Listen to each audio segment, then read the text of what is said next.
So now we need to install the hardware in the top of the track. So again, we've got the two charging stations, limit cam, end cap with screws. An extra component here is a mechanical stop which we're going to fit in the top track, and then we've got our last section of gear rack with the timing gear. Tools we need is a 13mm wrench, 2mm and 4mm Allen key, Phillips screwdriver, and we've also got our charger hooked up to an outlet. So we'll start by feeding the charging stations in again. Again, the black is going to go on the rack side, black rack. They just slide in again.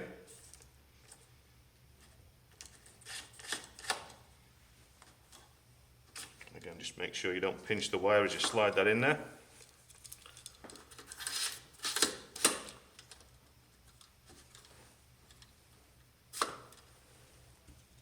And again, 2mm Allen key on each side just to pin that in place.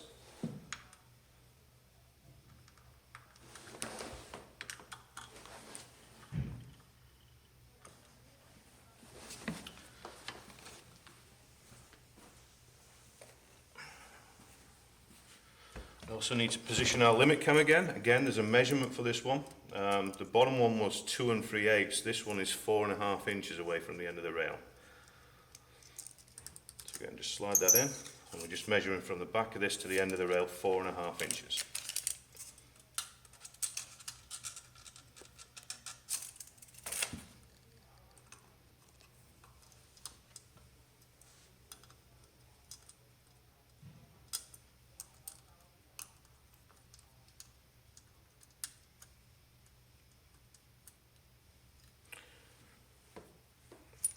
We're going to fit an extra security measure.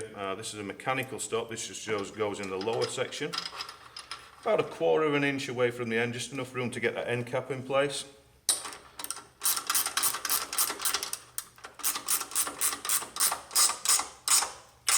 And what that will do, if all our limit switches failed, this will just stop the unit driving off the end of the track. And then we'll install our last section of gear rack. So when you get to your last section of gear rack, chances are you're going to have to cut this down to size as well, so you'll just offer it up, and again you just want to go a little bit down, maybe a tooth down, just enough room for that end cap to go in place. I found the easiest tools for this is either just a small angle grinder with a metal cutting disc on there, or a sawzall with a metal blade in there. It should go through pretty quickly.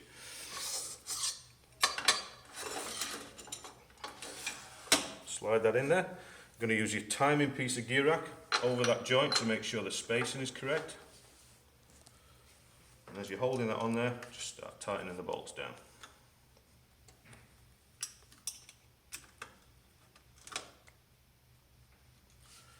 And again, once you've snugged those up, you just want to go back down, just make sure they're fully tightened. So now we can connect up our charging stations again. So again, it's just colour to colour.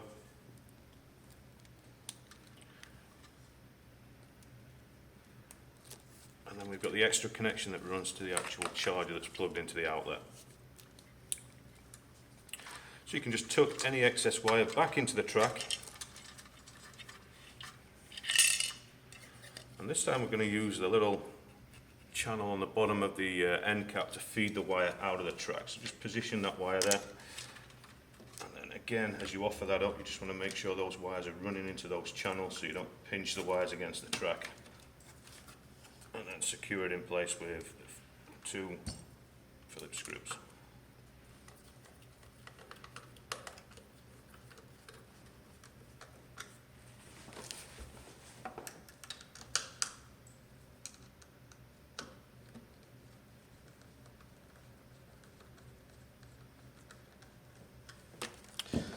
So at this stage you can get your final position and you're ready to screw the track down. To secure the track you're going to need a cordless drill or impact driver.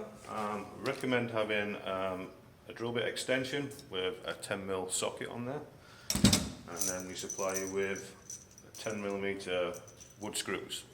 If you are installing on concrete steps, you would need to supply your own concrete fixings, but we supply wood screws.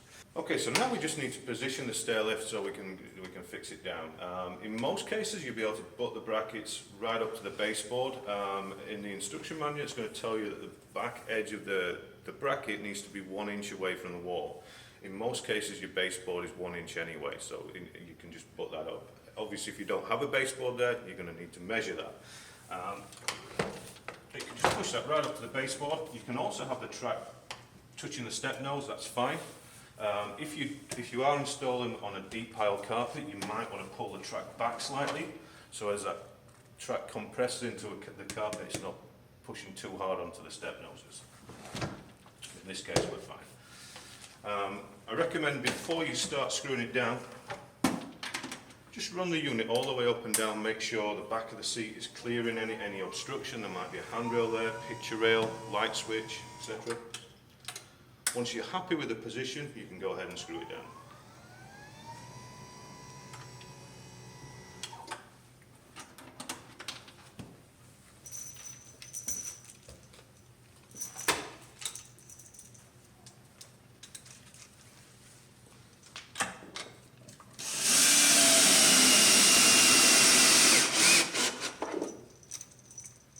I recommend just going back to front on this.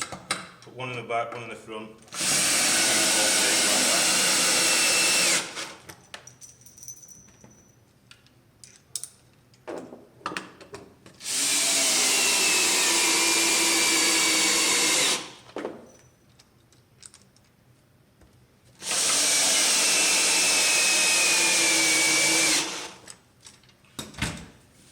And if you need to, just keep moving the lift out of the way as you work on the next set of brackets.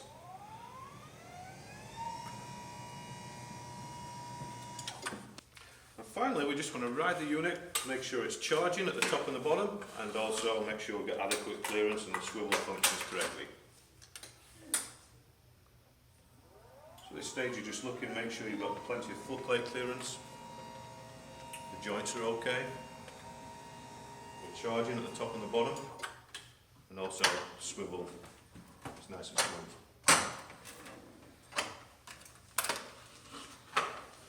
Before you hand it over to the customer, you also want to put a little bit of lubricant on the gear rack.